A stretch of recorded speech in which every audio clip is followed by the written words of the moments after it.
It was like the baby could sense my fear and was telling me not to give up. I hesitated for a long time, and then turned and walked away. I couldn't do it. I wanted to keep this child. I would take him far away from this world of lies, away from the Grants, away from Edwin. From now on, it would be just my baby and me.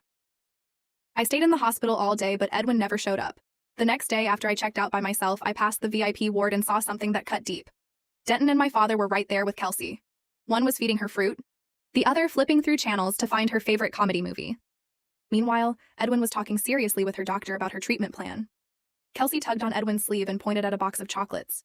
Edwin unwrapped it and gently fed her one. Watching that warm, perfect scene felt like a knife to the heart. They looked like a real family while I was just someone who didn't belong. I remembered the time Kelsey and I were both hospitalized with pneumonia when we were little. Denton and my father stayed by her bedside the entire time, taking care of her like she was the only one who mattered. I was alone in a cold hospital room. No one checked on me. I was so thirsty that my lips cracked and bled. It wasn't until a nurse walked by that I finally got a glass of water. Moments like that, when I was ignored, happened more times than I could count. It wasn't until I married Edwin that I finally felt what it was like to be loved.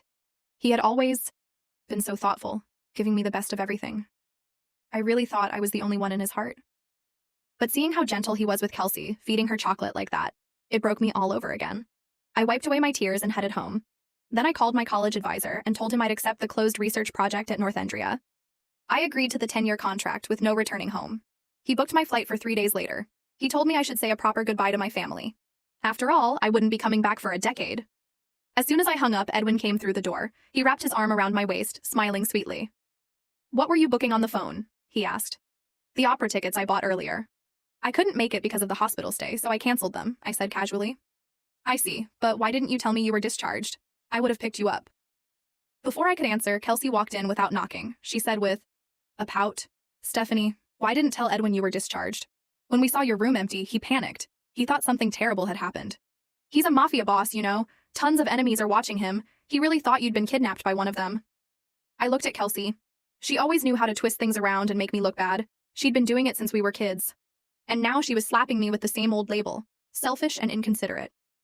I glanced at Edwin, who quickly explained, "Kelsey's health isn't great.